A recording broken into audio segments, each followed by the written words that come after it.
What's up, everybody? Episode 101. Here we go. Let's have some Monday fun.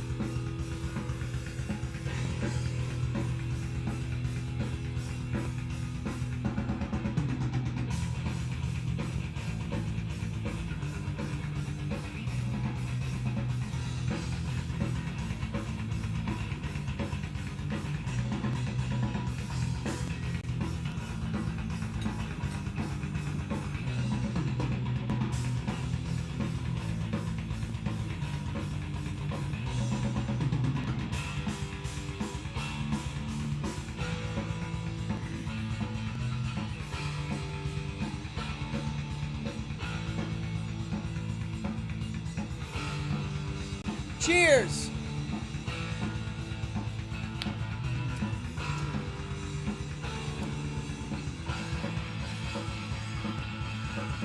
Here we go.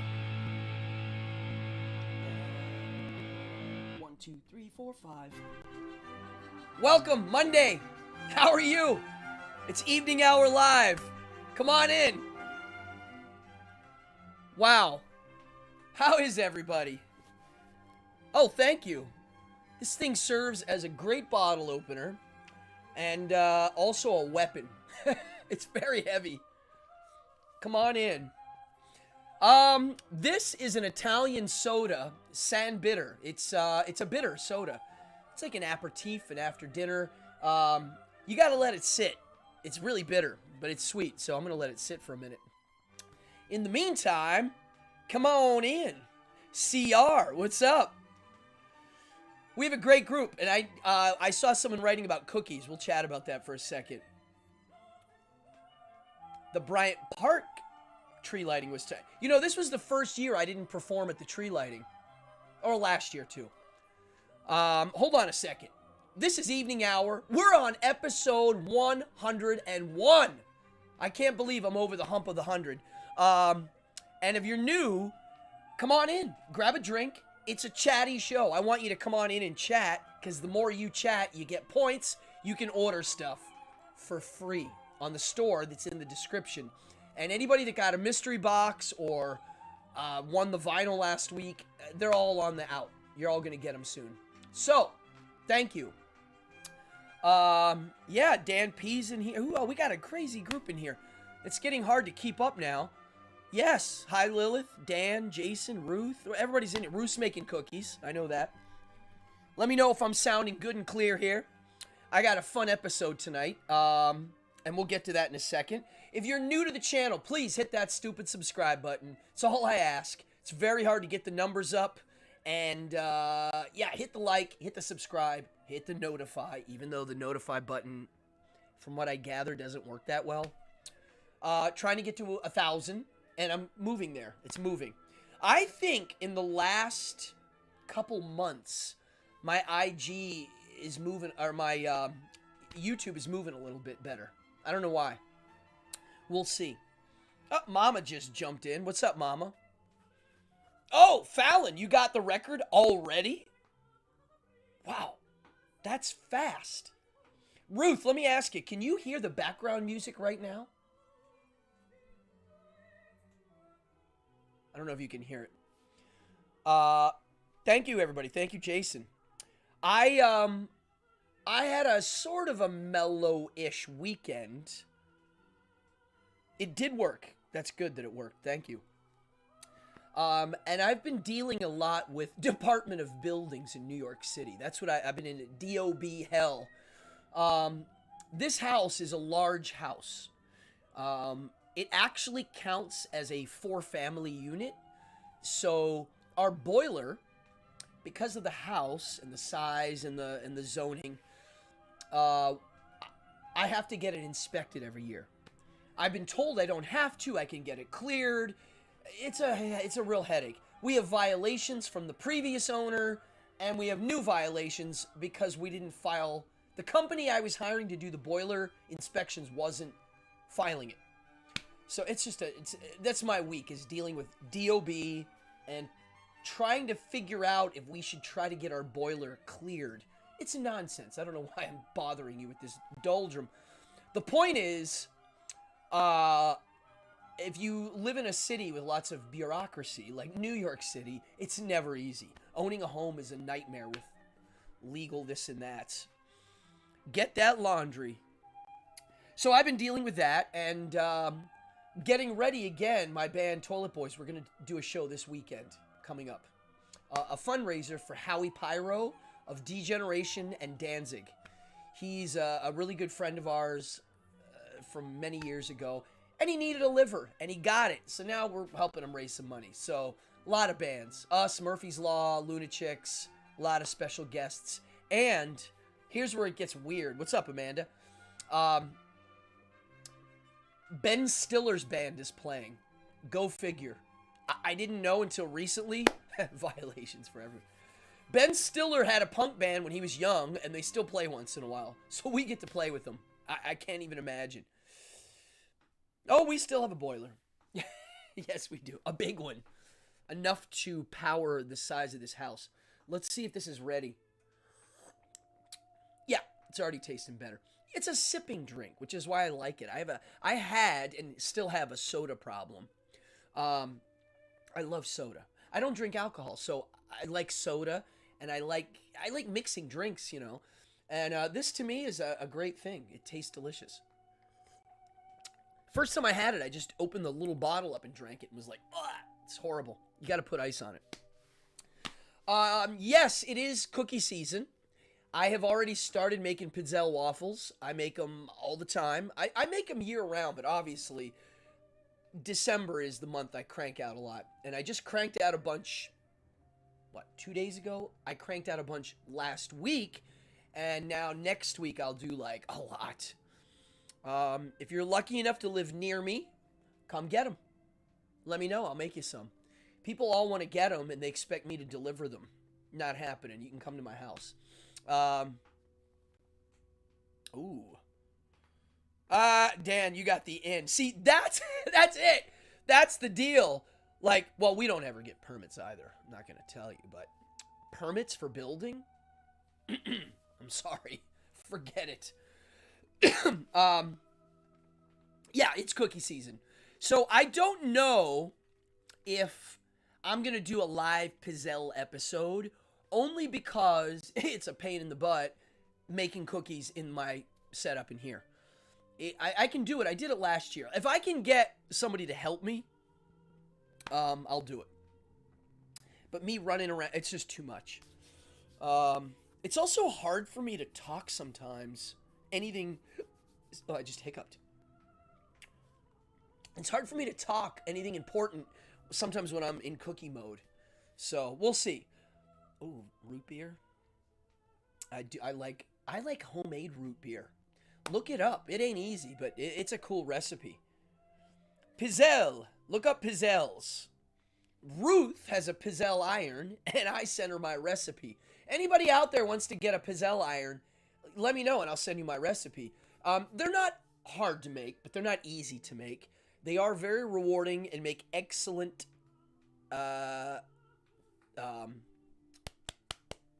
presents, gifts, giveaways. I started making birthday cakes out of them. It's crazy. So I still might do it here. We'll see. I would like to. I mean, I don't know. I have too many other things I might want to do. Also, I wanted to show you something I got today in the mail. My God. Occasionally I get cool presents. I mean, I'm going to be honest. Once people know you collect things, they start just giving them to you because they know you're not going to get rid of them. So if you have a friend that has a collection, I don't know if Rick Sherman's watching, like my friend Rick Sherman and his wife collected Pez. Well, they didn't want the Pez anymore, so who did they give it to? Me, because they know I'm not going to get rid of it.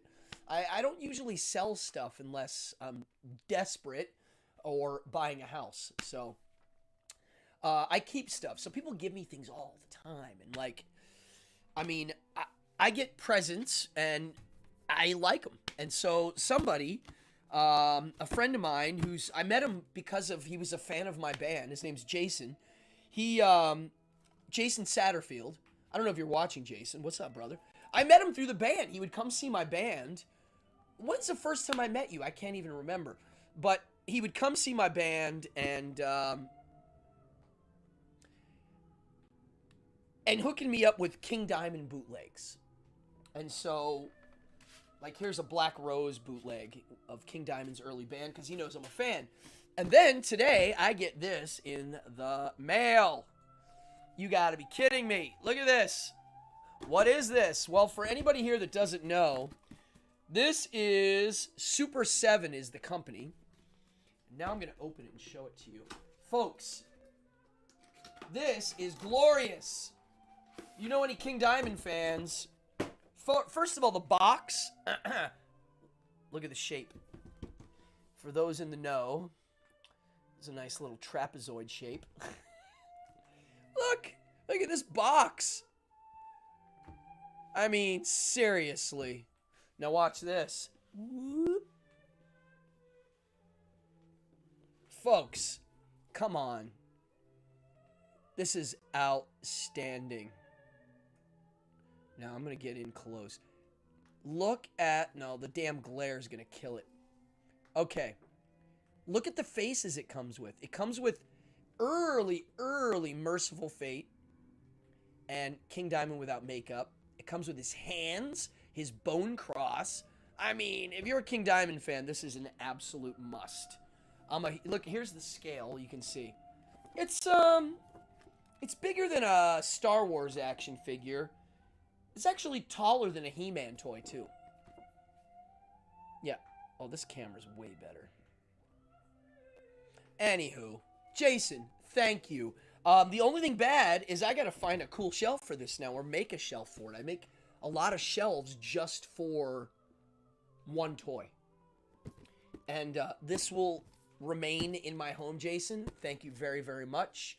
I will always, when I see this, remember partying with you at Webster Hall last weekend. I will. It was a great show. Cool.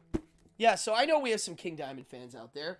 And for those who like old school metal, King is one of my faves, for sure. If not my favorite for metal. All right. I think we're going to get ready to jump into this tonight because I have 3 things I want to talk about. Let me just see here. No, it's not a model kit. Yeah, it's just an action figure. I think I will eventually take it out and play with it. It looks like it's jointed and everything. And you can switch the parts out, which is cool. You can make one hand a fist and one hand hold the microphone. It even has the devil horn hands. It's cute. I like it. Where's my drink? So let's chat. The 3 things I wanted to go over tonight. First, I wanted to talk about debating, me enjoying debates and watching them. 2, I'd like to talk about one of Plato's books, which is what got me on the debate trip, Gorgias. I've heard it pronounced Gorgias, like gorgeous. And then I looked up the Greek pronunciation for fun, and it is like gorgeous. It sounds more like gorgeous. So, I'm going to say Gorgias, even though gorgeous sounds cool. And then I'd like to chat a bit about the ancient art of cursing people. Hexes, whammies. I'm going to brush on that tonight a little bit because I'm getting ready to do a whole episode on it, on Behind the Devil's Curtain. And some of you know this already. I'm actually writing a book on the subject and have been for a while. And in the last year, I want to go back and now rewrite a lot of the stuff I already wrote because I've learned so much more. And I have some new thoughts on some of the things I've already written. I think I have about 8 or 9 chapters done. And I don't know how many more there's going to be. But it's going to be... So I'm going to talk about that tonight. So stick around. Tonight's going to be juicy. If you're new, again, hit the like, hit the subscribe. That's all I'm asking. If you're the donating type, cool. Guess what? I like getting donations. I do this full time, but I don't demand them or, I mean, it's great if you don't. Totally cool. Just tell people about the show. All right, let's get into this. Let me turn this down. Sometimes when there's like good classical, I start to listen. I'm going to put my notes here because I have a lot of notes for tonight. So first of all, let's talk about debating. For the last, I don't know, when did YouTube first come out? 2004, 5, 6? I can't remember anymore. Since YouTube came out, I would say the thing that I have watched the most, thank you, Jason. Yeah, Super 8 is who made that. I have watched the most videos of debates, for sure. Thousands upon thousands of hours of people debating a myriad of subjects. I enjoy it. I watch it like a sporting event. I like watching not only the rhetoric, but the logic too. I like the shape of a debate. I like watching people that are naturally good at it. I like watching the skill. I like the whole thing. Subject, anything from religion to politics to things that are debatable, right? I don't like watching things anymore that aren't debatable. For instance, flat Earth. It's funny, my opinion on the flat Earth thing is that 90% or maybe 95% of the flat Earth community, if we had a brain monitor and hooked it up to their brain, they actually don't believe it. I might do a show on that one day of why I think that. It's almost like it becomes... Oh, there it is. Ruth, 05. Cool, thank you. YouTube, invented in 05, came out.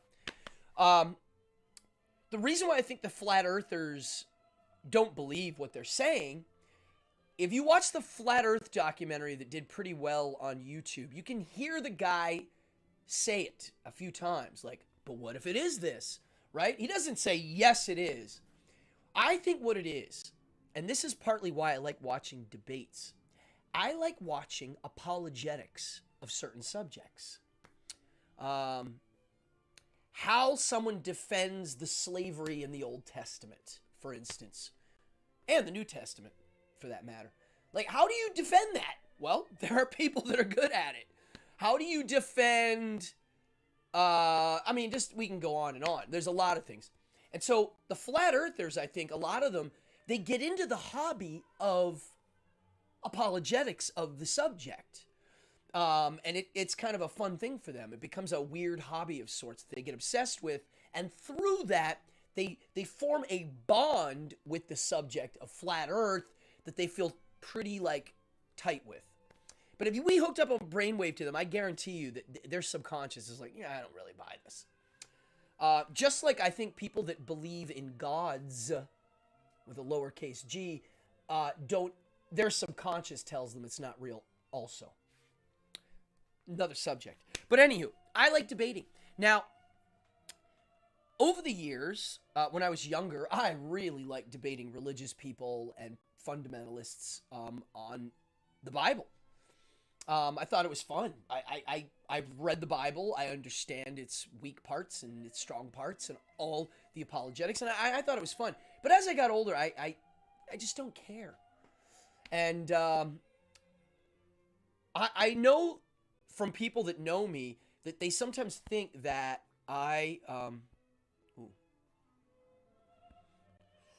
well, yeah, you're right, Jason. Yeah, I don't know how they can. All you need are 2 sticks. You put one here, and you go a mile down the road and put another stick and measure the shadows, and there you go. But they have an answer for that. So I've been told by people I'm sometimes confrontational in how I talk. And I've gotten better at it over the years. And they'll say, well, you like to debate. I've had some close friends literally go, you only like to debate to prove people wrong. And I was like, whoa, okay, you really, you have a very interesting view of my motives, of why I would counterpoint your point, right? So if someone makes a point that I see a glaring counterpoint upon, I would like to go, hey, by the way, that's kind of not accurate. You should look at this, right? Over the years, partly what I've learned is when to do that and when not to do it. And I'm going to talk about that at the very end. But I actually do like a good, juicy debate. I never take it personally. And I try to make the other person not take it personally. I try to do, I don't try to attack their character unless their character defects are literally tied into the arguments they're using of some sort, and then I'll say, here it is. So I like debates. And out there, how about you guys? I think I'm sure a lot of people watching like to watch debates. It's fascinating. One of the reasons why I like debates is and you hear me say this all the time, I don't believe in any facts anymore. Facts aren't facts to me anymore. We can debate that, but facts aren't truth. They're like a reflection of maybe a truth, right? And that's why I like to debate, is because we're dancing around these, quote, facts and where they came from and how they came together to become a fact that someone's presenting as evidence. So, anybody out there watching that's ever had hurt feelings about me debating them or saying something? TFB, I didn't mean it. I don't mean to hurt your feelings. So, the reason why I'm talking about this is yesterday I was reading Gorgias by Plato. And in it, there was one monologue in the dialogue. And for those of you that don't know, a lot of the old philosophy is written in dialogue format. It's not like, hi, I'm going to tell you about what Socrates was teaching. It's not like that. It's like, hey, Socrates was great. I was his student. And for me to teach you what he had to say, I can't just tell you. I need to tell you, I'm going to write a scene of Socrates teaching and show you his Socratic method of questioning. And in a play format, I'm going to do that. So when I refer to Plato's Gorgias, and I'm talking about Socrates, Socrates did not write this. Plato wrote it, and Socrates is the character in the story. Now, I guarantee you what he's teaching is based on the real stuff, like what he learned. Let me flip the record. From Socrates, right? Hold on. El Flippo. Let me make sure the needle's clean. And fire away. Okay, so I was reading Gorgias last night.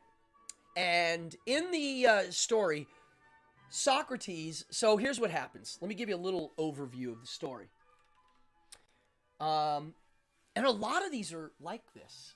It's like Socrates and his buddies are hanging out, and they're like, hey, we're going to go party at someone's house. And I hear he's a really good arguer. And then they get there, and they have a discussion. And you're just sitting there as a viewer listening or watching. And I don't think people do these in play format. I'm sure someone's done it. But you're observing their back and forth. And for somebody like me, this is fantastic. This is like debate in play format, right? So I'm reading this book, and I'm losing it. I love it. Gorgias is all right, let's get into this now. And then I'm going to actually read to you out of it. Okay. So it was written in 380 BC, folks. Wow. Socrates and his buddies walk into a bar. That's good. 380 BC, folks. This is crazy. So here's what this is. Gorgias is a rhetorician. He's a master of rhetoric, and he teaches it to people. And he tells Socrates that he thinks this is one of the greatest things in the world, to be a good at rhetoric. Because if you're good at rhetoric, it's the greatest power. You can have anything you want. Literally. It's like it's literally being able to convince people of whatever you want. And so he tells Socrates his whole why he thinks rhetoric is awesome. and why he thinks it's a skill that can be learned. And one of the things he says about why rhetoric's great is he's like, look, if you're a good rhetorician, you don't have to know what you're talking about. You can argue about anything. You are now a master of all arguments if you know the systems. And Socrates is like listening and okay. And then I'm going to read this now. This is what Socrates says.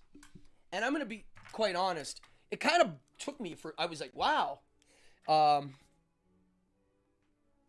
Here it goes. So after he hears Gorgias do his little rant, this is what he says. And this is where it comes to the debate. Tell me if you get this. He says, you, Gorgias, like myself, have had great experience of disputations. And you must have observed, I think, that they do not always terminate in mutual edification, or in the definition by either party of the subjects which they are discussing. But disagreements are apt to arise. Somebody says that another has not spoken truly or clearly, and then they get into a passion and begin to quarrel.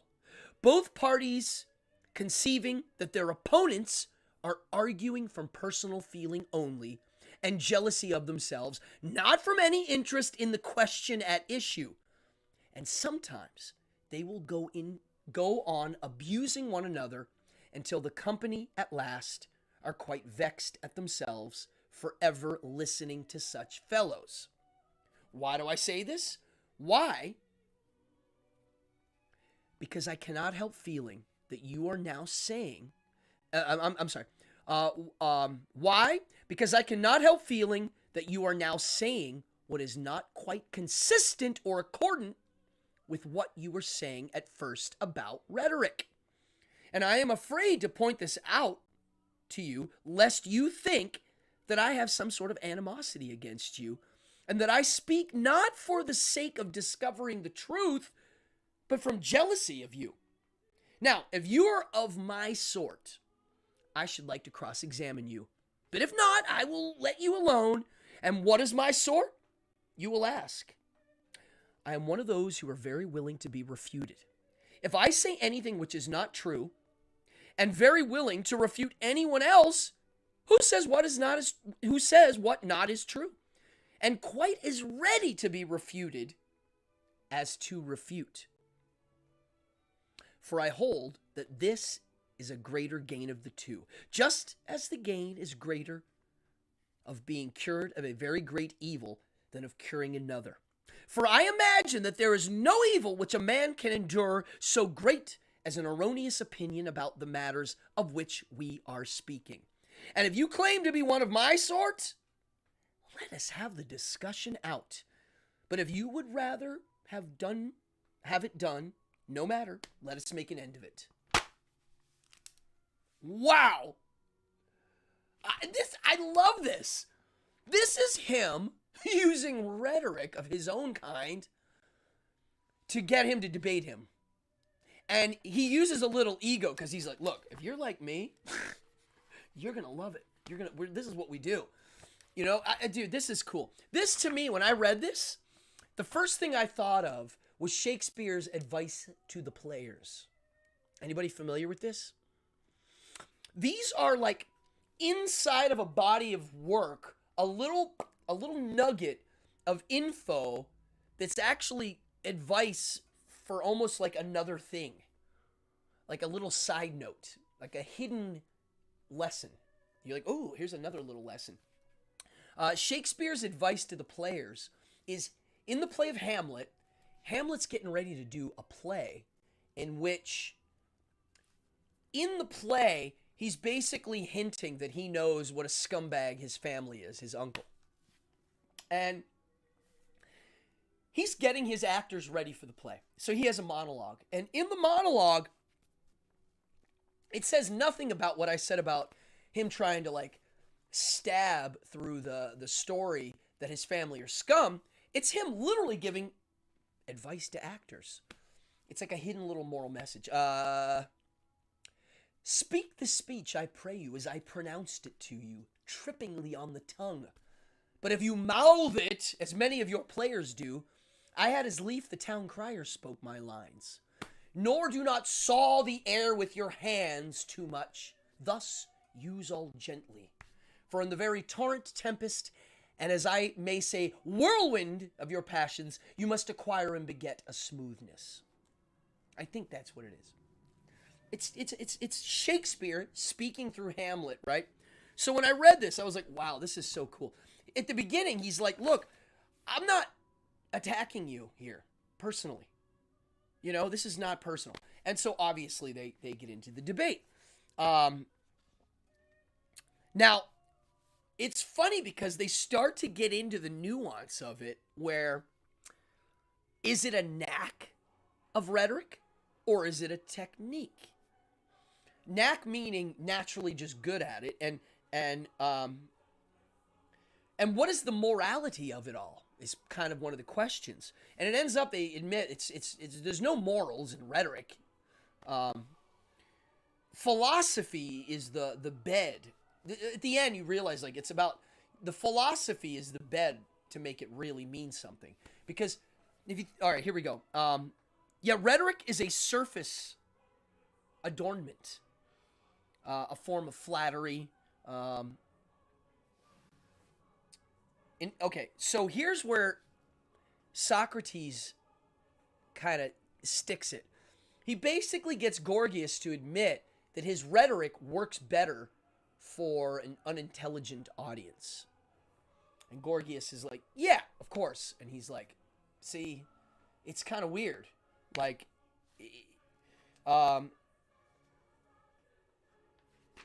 yeah, the whole notion you don't need to know what you're talking about is ridiculous. Oh, yeah, this was one of the early dialogues, too. He thinks that rhetoric is a supreme good because you can have everything. So, talent versus skill, right? Now, me personally, I think it's clearly both. And, I think it's kind of fun to watch them go at it. Now, here's where I find some fun stuff. Oh, yeah, the sophists.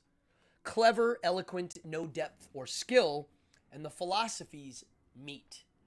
So the actual rhetoric stuff is kind of just fluff, but it works. Now, what did this do to me? Well, it dug a hole, a new hole. All of this philosophy are holes that you get sucked into, and you have to be careful that you don't lose what you're focusing on learning. Like right now, I'm in a Nietzsche hole, and now I'm in a Plato hole. So it opened up the hole of Aristotle.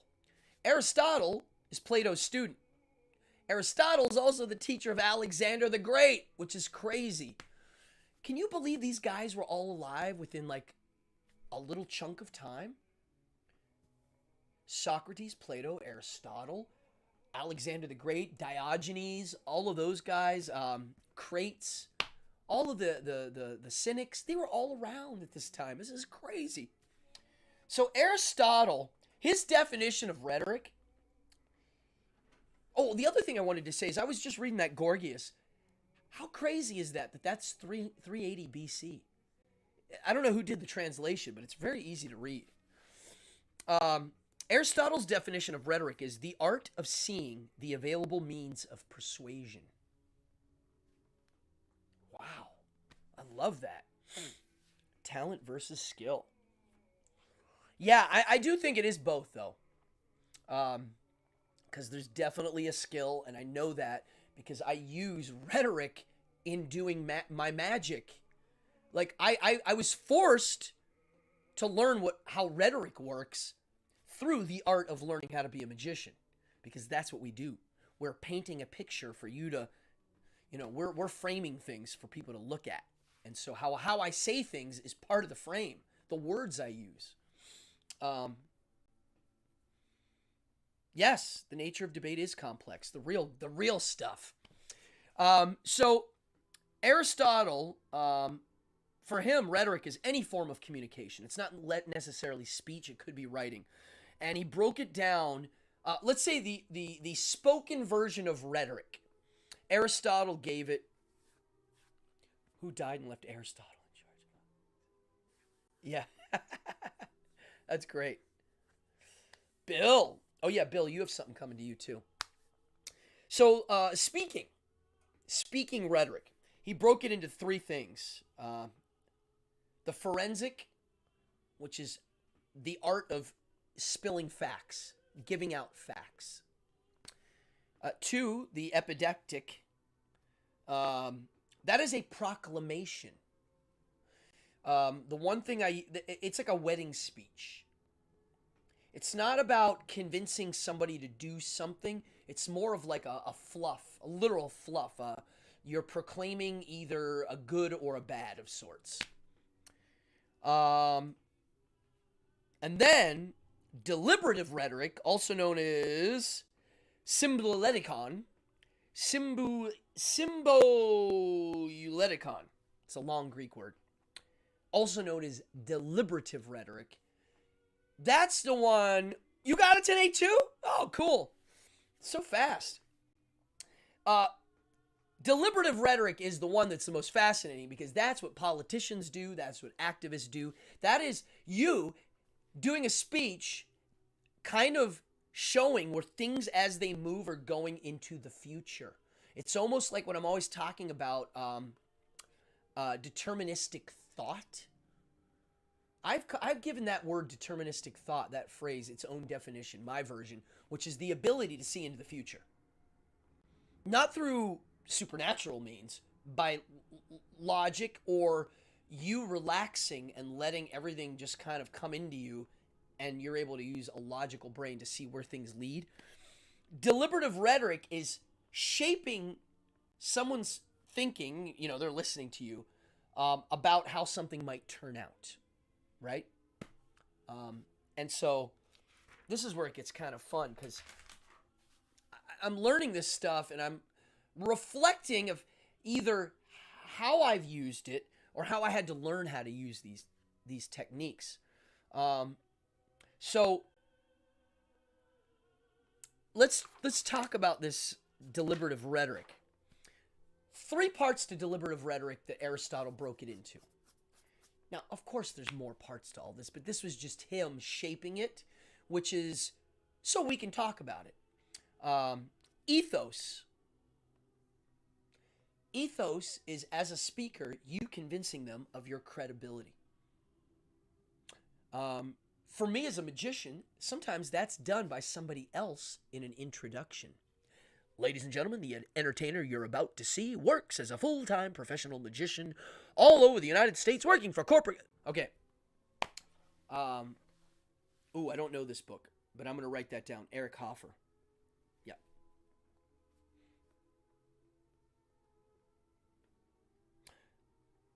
Oh, wow, what's this? Interesting here. Oh, this is great. There's so much good. This is a juicy chat, folks. If you're new to the show, read the chats. This is great. So, yeah, walk out, convince them of your credibility. Hey, I know what I'm talking about, right? 2, logos, logic and reason.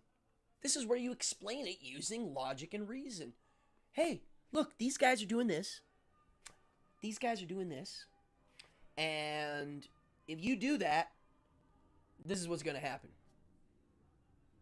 And 3rd, pathos, which I believe is what's mostly used today. Pathos is using in emotions and getting people emotionally stimulated for you to convince them. And if you watch TV commercials, car commercials, political commercials, political debates, it's all emotion. Very little facts. Ask somebody why they don't like a politician, and most likely their answer will be an attack on their appearance or an emotional thing like, they're a jerk or they're a wimp, or like they won't have an actual fact. And so it's funny because when I do magic, I use all of these. Because for me, the goal of magic is to create a moment of wonder that they then go home and stew upon, you know? Um, they're left with this thing, this moment of wonder in their memory. And for me to make it really good, and for them, first of all, they have to trust me when I'm doing the magic so that I can, if someone doesn't trust you, they're not going to watch it. They're going to watch it with crazy goggles on. I use these techniques. The credibility one. So it's funny that the first one here, Ethos of Credibility. If I'm at a party as a guest with my friends and I'm just kind of sitting in the corner and I do magic, I have to convince them of my credibility quick. For instance, great story of that. Or not convince them of my credibility and let them discover it. So if I'm okay, I'll give you a story in a second. If I'm hired as a magician and I walk in the room and they're like, look, who's that guy? They already know that someone's paid me money to come in here and do a show. So I probably I already have a little bit of credibility because I got hired to do it. So obviously I came from an agency or something. This weekend, my mother's building had a little Christmas party in the lobby, for people to meet each other. And I showed up just as a guest with my mom and, just to meet people. And of course I can do magic pretty much at any waking moment of the day. I don't always like to, but I'm ready for it. So, and something like that party would not, if they called me and said, hey, we want to hire you to do this, of course I'd give them a deal because they live down the street. But a lot of those places, they don't have money for that. I can't even afford myself. If I wanted to hire me for myself, I couldn't do it. I couldn't afford it. It's crazy. I charge a lot of money. I can't. That's weird, right? So I have cards, and there's people with quarters, so I can clearly do magic. So as soon as I start doing tricks, people assume you don't know what you're doing. They're like, oh, who's the guy with the tricks? So the kids come over, and I do a couple tricks for the kids, and the adults they could care less. And I eventually went, hey, to the adults. I went, hey, you might like this. This is kind of fun. And they're like, eh. And then they walk over, and within 2 seconds, I can convince them I'm probably better than even the stuff they saw on television. Seriously, in 2 seconds, I have some things to do. And I had to learn how to do that because if I'm at a professional gig and I'm met with a little bit of resistance, I know how to show off in the manner that's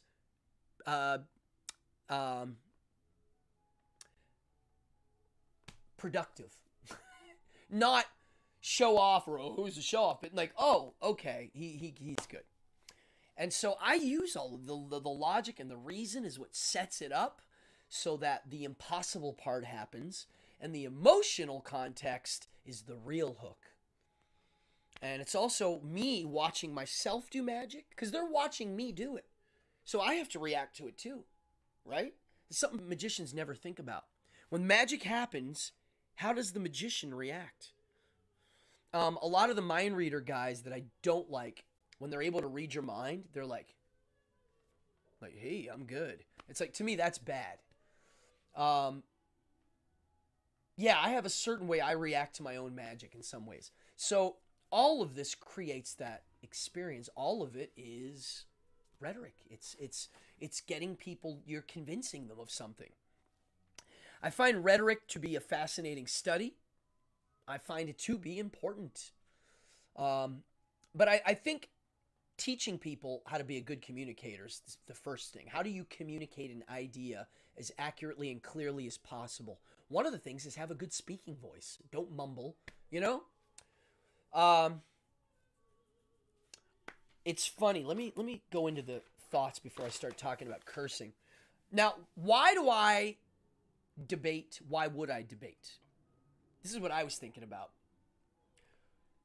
I only like to point out when someone's wrong or debate a bit if somebody hears something that I believe, like a fact or something, and they think it's crazy or I'm nuts. I just want them to someone got Zalthoned. I want them to know like Gorgias, Socrates telling Gorgias that I'm not doing it just to be a jerk. Like, I just want you to know where I'm coming from. I'm not going to convince you. But I want to state my case so that you know I'm not just pulling this out of thin air to be a contrarian. I was talking to somebody today about this. You know, people go, oh, you're a contrarian. Okay, so you think I'm being contrarian. Why? Just to make you angry? I've lived with somebody like that if I have a counterpoint, they thought it was an attack on their character all the time. And I'm like, no. The Liberace of philosophers. I love it. Oh, that's great. So that's one reason. I just want people to know where I'm coming from. If it's somebody I care about, somebody I like, I want to make sure they have their facts straight. If they state a fact that's wrong, I'm going to say it. If I like them. And if I don't like them and I am in a malicious mood, I will attack them. Now, that's very rare. And as I get older, I have less time for that. I know how to pick and choose my debates. 99% of the time now when I want to debate something, I'll go, it's not worth it. Yazalthon sometimes is sensitive. I actually lowered his rating, so it's a little easier. I think you can swear now. I think I made it so you might be able to swear. I don't know.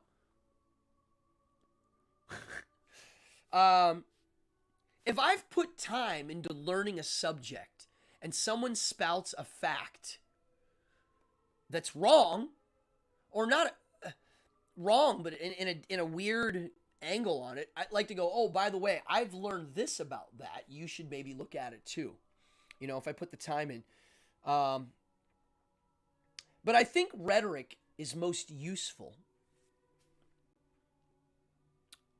when you use your rhetoric for yourself, to convince yourself, as a form of magic, let's say, a way of phrasing things to jazz your own self so that you can achieve certain things. That's my personal thing of where rhetoric comes in. I'd like to hear thoughts on that. So let's talk about cursing people. Speaking of malicious, I don't talk about it much on this show. I don't bring it up much in public. It's a very kind of weird subject. If you YouTube how to put a curse on somebody, you're going to get 90% Wiccan style curses where there's a supernatural world involved that they believe in, a theistic mindset of sorts. Then you'll see videos of people talking about cursing in the sense that they're using it in a very broad sense. Like, if you feel like you're cursed, you might be, and here's how to remove it. It's like that kind of stuff.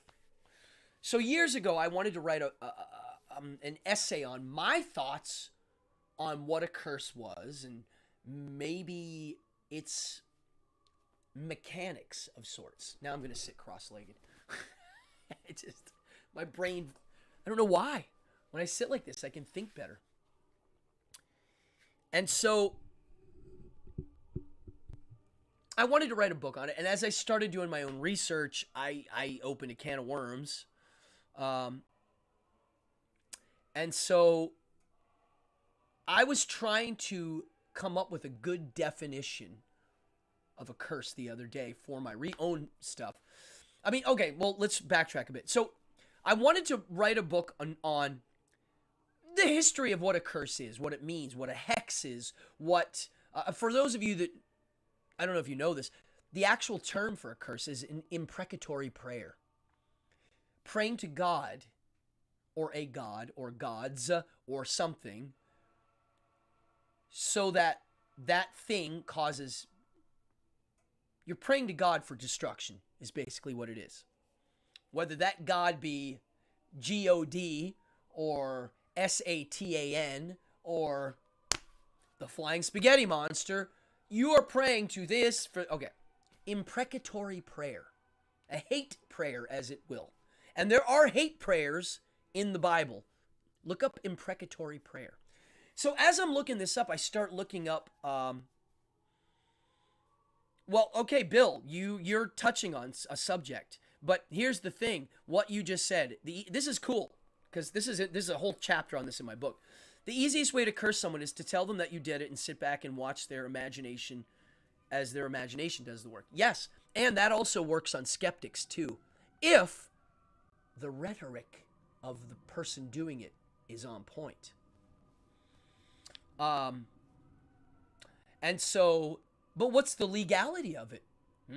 This is where you're going to have to read my book, because there are some legal things involved.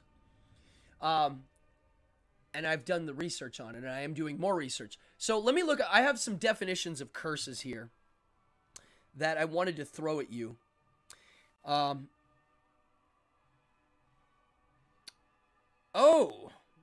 is this it? Did I write it here? Where did I write it? Did I already lose it?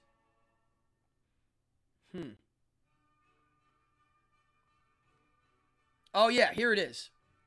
So, I mean, okay, cursing. This is me just trying to define it without looking up definitions, because there are many definitions. And in my book, I have one really good definition I'm not going to say here, but praying to a god, a deity, a patron for someone's demise. Imprecatory prayer. Wishing bad luck upon someone. Oh, that might be a Scrabble winner, right? Well, thoughts on voodoo. This is all part of voodoo is this with some Catholicism mixed in, which is kind of funny. And now here, 3. A form of psychological warfare performed on a very subtle level, or not, to cause harm, death, and destruction using mythology, ritual, symbolism, and metaphor as the vehicle to deliver a supernaturally seeming force. So that there is what fits Bill's thing. A form of psychological warfare performed on a very subtle level, or not, to cause harm, death, and destruction using mythology, ritual, symbolism, and metaphor as a vehicle to deliver a supernaturally seeming force. And I'm curious of what you think of that. The church lady, I'm going to say a little prayer against you now. I love it. Yeah, imprecatory prayer. That's it. There are some court cases. Good luck finding them. Took me forever to locate them, but they are. So I just want to throw out the idea. I want everybody out there. I'm curious of how people define cursing. And the book I'm writing not only is a how-to manual, but also a warning on the psychology of what happens when you start doing these things. Because to me, there are 2 types of curses in my world, which is in the book. One is just a release. It's you doing it for your own benefit. 2 is you're actually trying to hurt the person. You're actually trying to take them down. And they're both have some similarities, but both of them have very different vehicles, as it were. And the second one, the vehicle could land you in jail if you're not careful, as an attack. Do you think voodoo is real and hexes work? Dan asks me.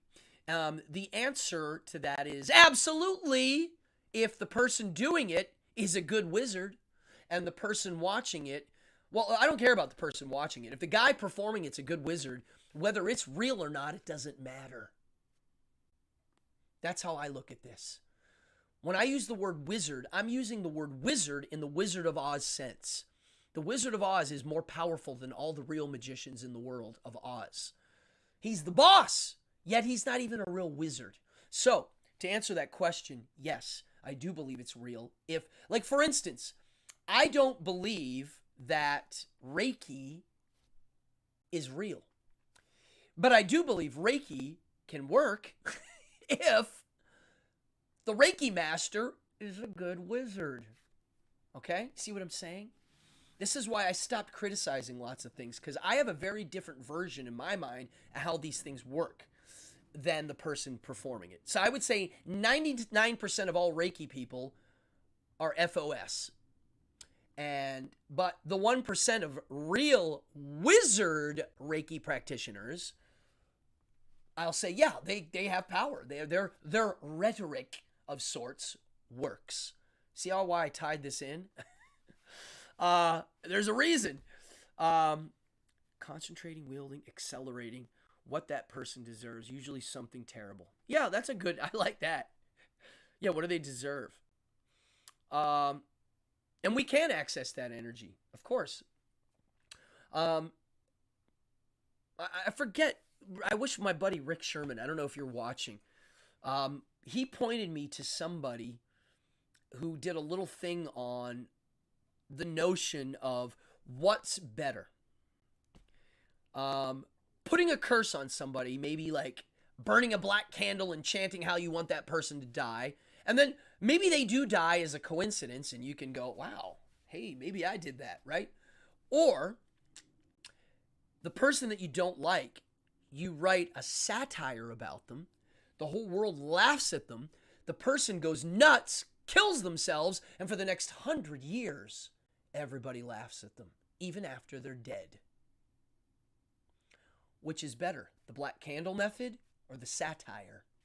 To me, they're both curses. One of them's got better results in a more glorious fashion. Now, a lot of people don't. There you go, a good wizard. That's it, brother. When I use the word wizard, I really do mean wizard, like Wizard of Oz wizard. Because to me, there's a lot of. I think you can swear now. Yeah, I altered it a bit. I went in there and altered it. Somebody write the word shit. Now, if there's kids watching, sorry about this, but we're experimenting. I try to keep it cool on here, but because I know there are smart kids that watch this show sometimes. What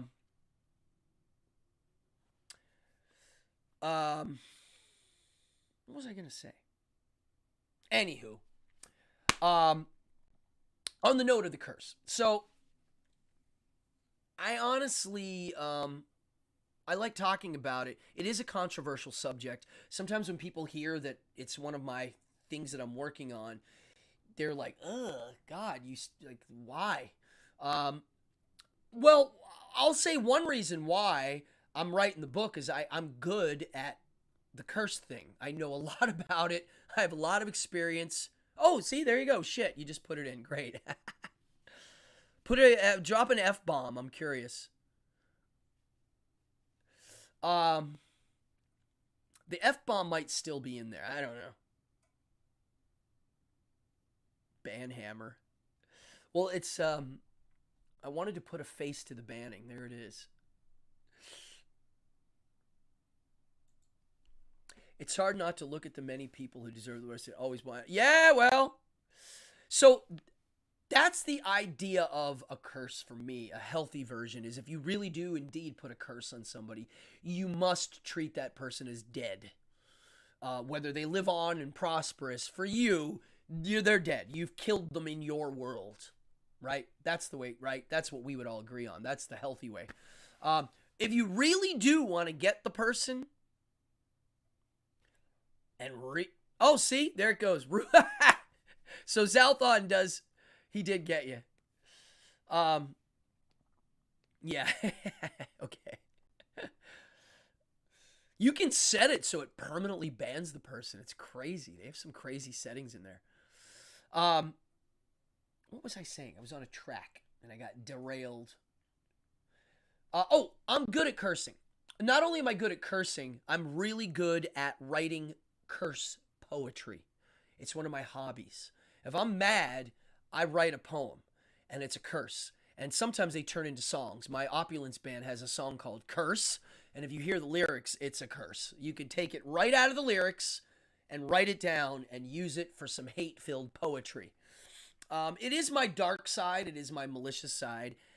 You won't hear about it on this show much, but it is part of me. Yeah, I think it's important for people to express their hatred for things in a private, expressive manner, in an artistic manner of sorts. Well, here's one I wrote yesterday. I haven't published this. This will probably make it to the poetry part of the book. I was feeling really, and this one has I don't know where this came from, but let me put my glasses on. We're going to end with this one.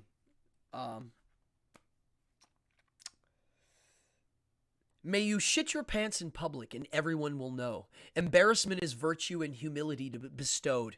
All will know how stupid and flawed your mind has been. Self-conscious will consume as little light goes dim. Laughter behind backs may be the worst of all. Hearing all the truth is the catalyst for the fall. Your family and your loved ones know how low you really go, and they are all embarrassed by the behaviors that they all know. So wallow in the shit and cry tears of jealous rage. Why me, you whimper, in the filth in your self-made cage? So please be courteous and go far, far away. The smell of your deeds come forth is now on full display. May you die alone and think of what you have not done. Insignificant is virtue and entropy has won. There's one of my little hate rants. So, as you can see, I have some fun with it.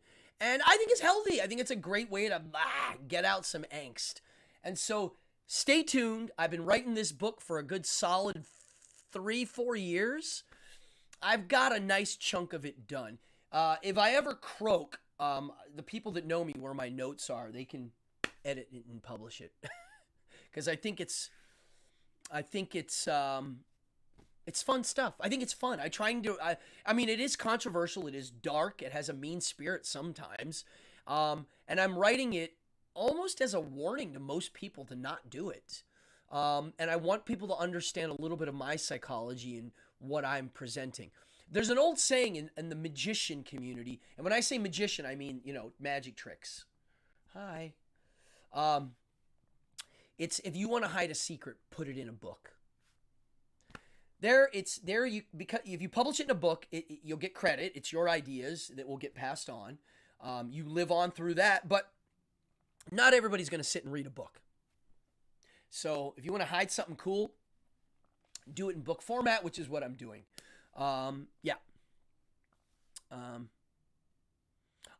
C.R. Mealy. I agree. I do that too. Yeah, draw pictures. Draw a nice detailed drawing of them and then slowly dismember them. There's so many ways to do it. I remember when I was a little kid looking up in a witchcraft book on how to hex somebody, and it was so complicated and none of it meant anything to me. It has to mean something, which is what my book has all through it. My patron saint of the curse is Dr. Phibes. He doesn't curse people in the movie, but his passion and the detail that he puts forth in his methods.